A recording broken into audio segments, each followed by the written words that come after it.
Our scripture this morning comes from the prophet Joel. And you will find the text in the second chapter of Joel, verses 28 and 29. Hear now these words. Then afterward I will pour out my spirit on all flesh. Your sons and your daughters shall prophesy, your old men shall dream dreams, and your young men shall see visions. Even on the male and female slaves in those days, I will pour out my spirit. This is the word of God for the people of God. Thanks be to God. When most people think about locusts in the Bible, their minds jump to probably two things. First is the 8th plague in Egypt during the Exodus story when God sent the plague of locusts. The second thing is probably John the Baptist, who we know wandered in the wilderness, living in the wilderness, eating locusts and wild honey. But maybe you did not know that the entire reason for Joel's prophecy and for the book of Joel in our Bible is locusts.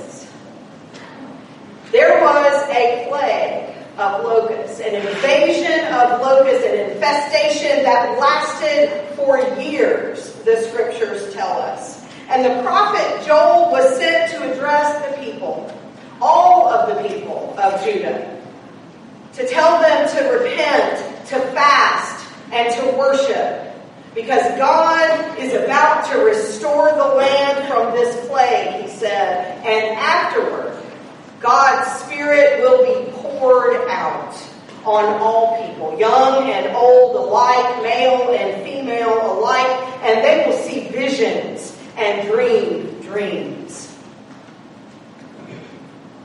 After a time of difficulty, a time of devastation, God will give the people new dreams and new visions for a vibrant and restored future. And those dreams and visions, they will be far-reaching. They will be given for all people. Can you imagine what it's like to receive a new vision after a time of difficulty? Many of you can, I know, because you've shared with me times of difficulty in your life and then a restored vision that has come to bring new life to you. I was listening to a podcast earlier this week, and on that podcast, an Australian man named Sebastian Terry was being interviewed. He's a man who started a phenomenon known as the 100 Things Challenge.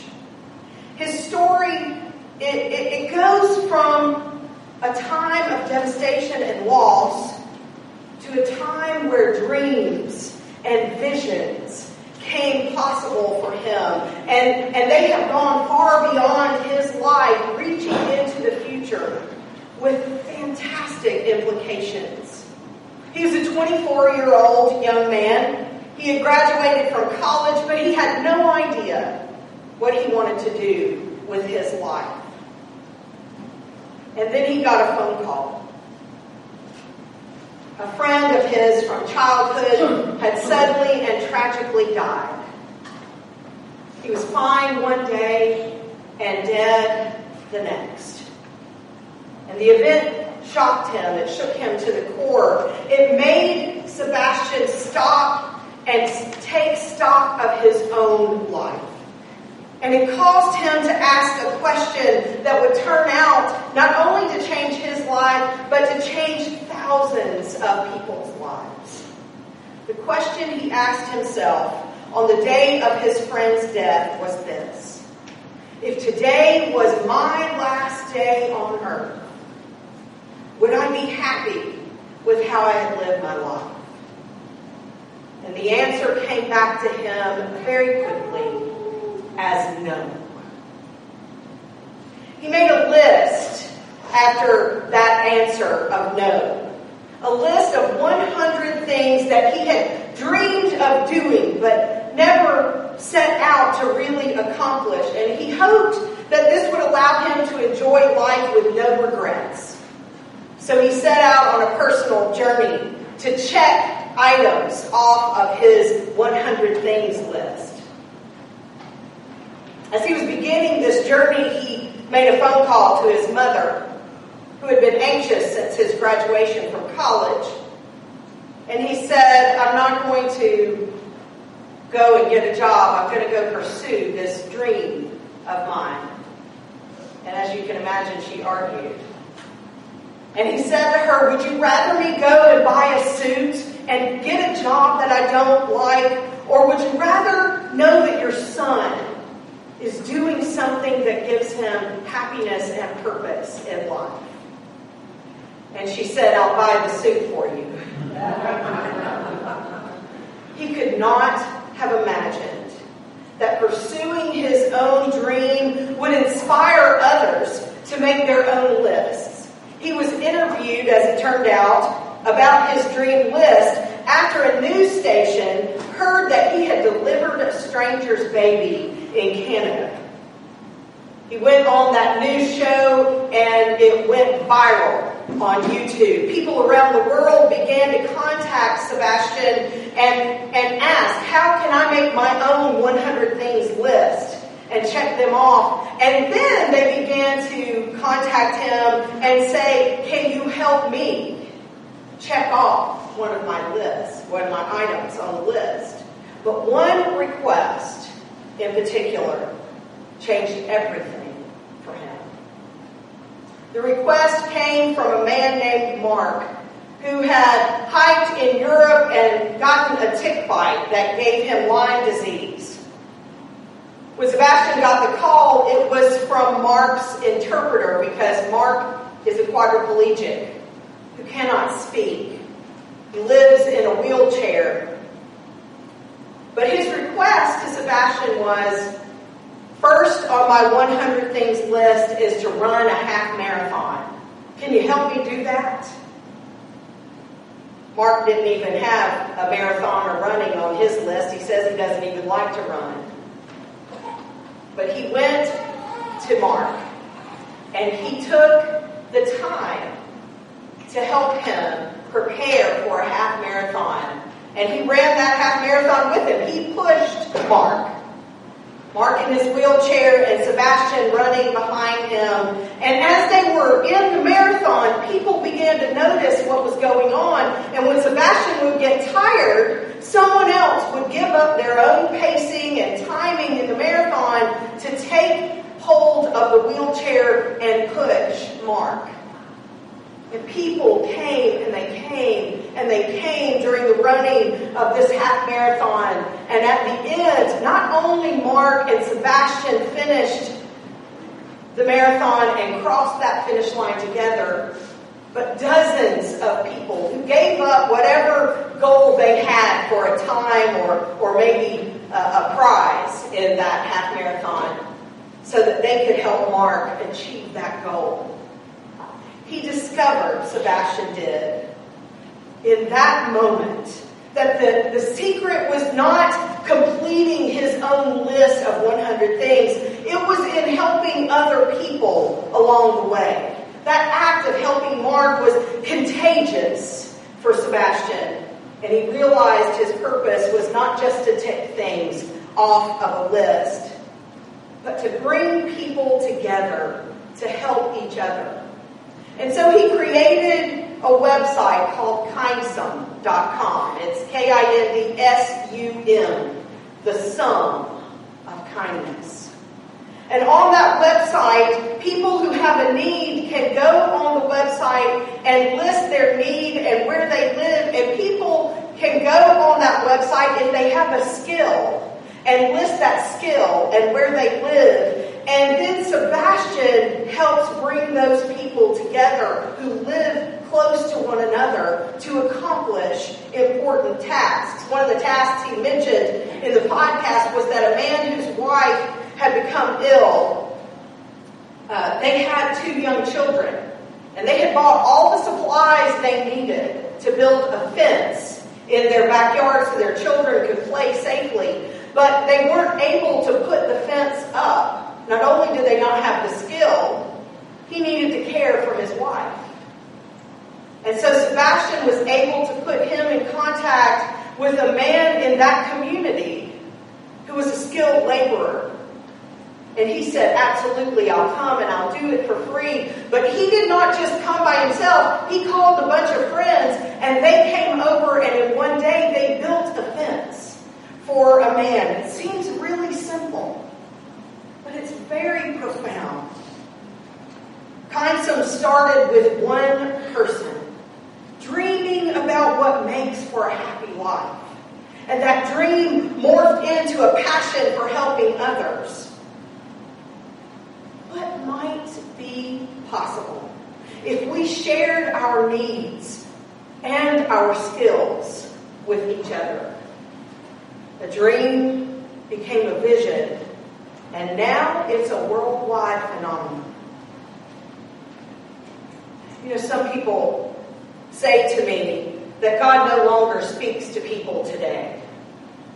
God spoke to people in the Bible. God gave dreams and visions to our biblical ancestors. But to those people and to you this morning, I declare that the dreams and visions of Sebastian and others like him, they are holy visions.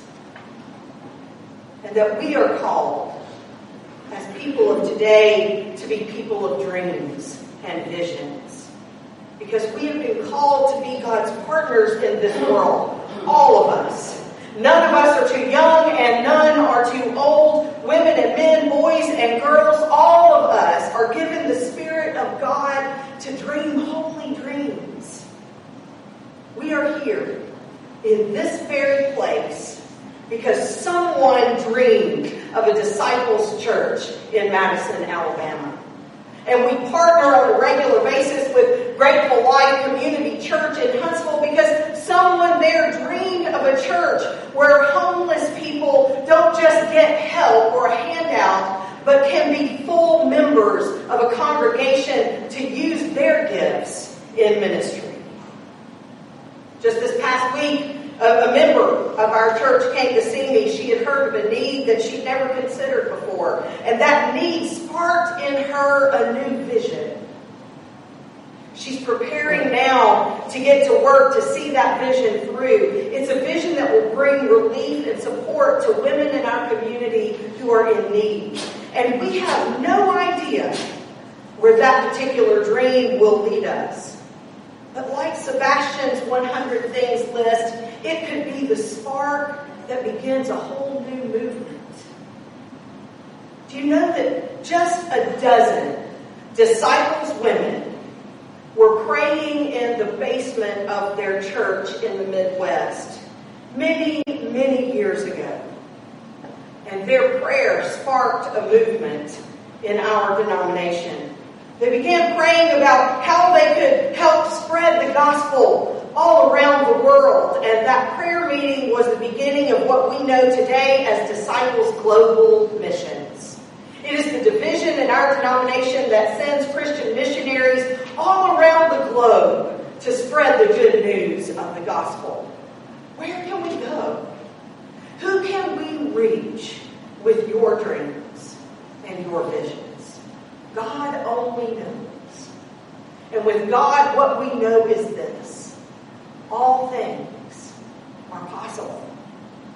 So may you dream big dreams and see far-reaching visions, that as God's people here in this time and this place, we might partner with God in bringing abundant life to all people. There's one family here today because of a dream that began over 5 years ago. Brittany and Michael Frazier dreamed of being parents. And today, that dream has come to life. That dream has come to life. And we are here to honor Oliver and Michael and Brittany and to stand with them as we dedicate Oliver to the grace of God. And I bet you anything, Alabama was not in that dream. But by the grace of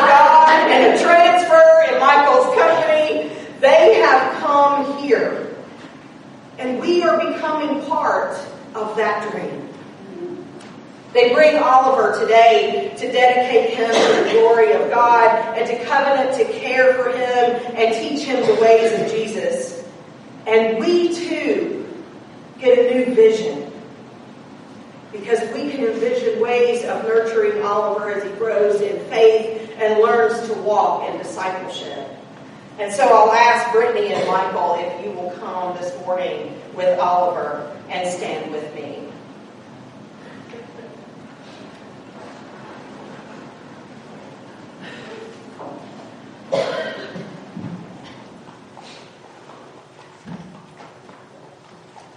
I'll let you stand in the middle because everybody wants a glimpse of that baby, don't you know? As the family of God, we rejoice in God's good gift of life through the miracle of birth. And we join now with the Frasers in embracing Oliver Patrick Fraser with open arms, even as Jesus welcomed the little children with words of blessing. We acknowledge God's abounding love that is already at work in Oliver. And we come to covenant to nurture him into a fullness of faith. So hear now these words from Deuteronomy 6. Hear, O Israel, the Lord is our God, the Lord alone. You shall love the Lord your God with all your heart and with all your soul and with all your might. Keep these words that I am commanding you today in your heart.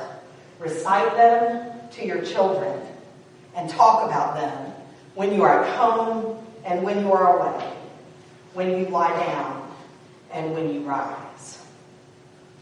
Brittany and Michael, with gratitude to God for the blessing of Oliver, do you receive him as a precious gift of God?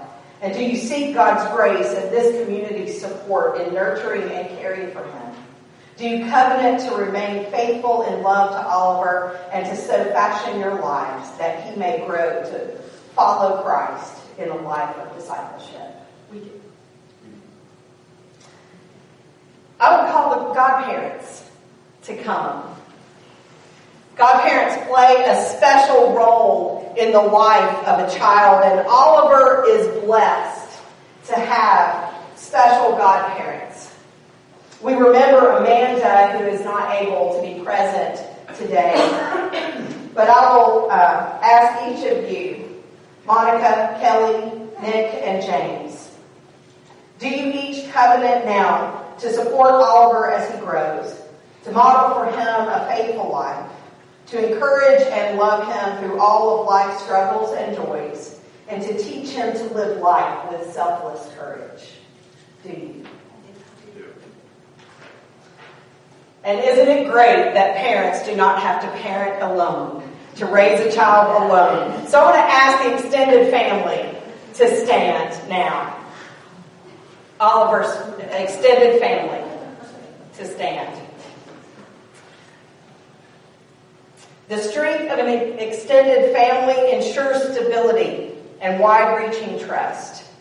Do you, the members of Oliver's family, covenant to support Brittany and Michael by receiving Oliver with open arms, by teaching him with your wisdom to love and respect all humankind, and by showing him God's gift of grace and mercy? Do you? And now, the congregation, I will ask you to stand. Because this dedication is not only for the family, it is also for the community of faith into which Oliver has been born. We who have had dreams and visions of new life among us now come to dedicate ourselves to care for Oliver. So I will ask you, will you love and support the Fraser family with word and example, realizing that Oliver has... will you support the Fraser family with word and example, realizing that God has entrusted Oliver into our care as well? Will you nurture Oliver and his family with your prayers, your understanding, and your commitment to this community of faith? Will you? We will. Then Oliver, you're going to give me that baby. You can sit down. I'll let everybody sit down except for the parents and Oliver. And even though it feels like it's 1,000 degrees in here to me, we will wrap Oliver in his blanket of love from the congregation that matches his outfit. Oh, I got mom's dress, sorry. And if he cries without his bottle, that's okay. That's just him speaking. So he can speak to us all he wants to. Oliver, bless your ears that you may hear God's word of truth. And bless your mouth, yes, that you may speak God's word of peace and love. And bless your heart that you may know the fullness of God's grace. Bless your hands that you may be quick to embrace others with God's friendship and love. And bless your feet that you might be quick to run to serve others in the name of Christ. Would you pray with me? Holy God, bless Oliver as he grows in grace and knowledge of you, that he may become one of your followers. Bless these parents, Brittany and Michael, as they share your love with their son, Oliver. Bless Oliver's godparents and family as they strengthen the bonds of love. And bless this congregation, that together we might guide Oliver to a faith full of joy and peace. And now I get to bring him to show you, look, Oliver, at this family of faith. Let them see all of the dreams that you're going to help us dream together. And in them, there is so much wisdom to share with you. They will teach you, and you will teach them. And together we will grow in faith. Take it all in.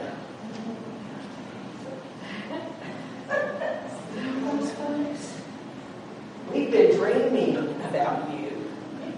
We've been praying for God to bring new life into this congregation.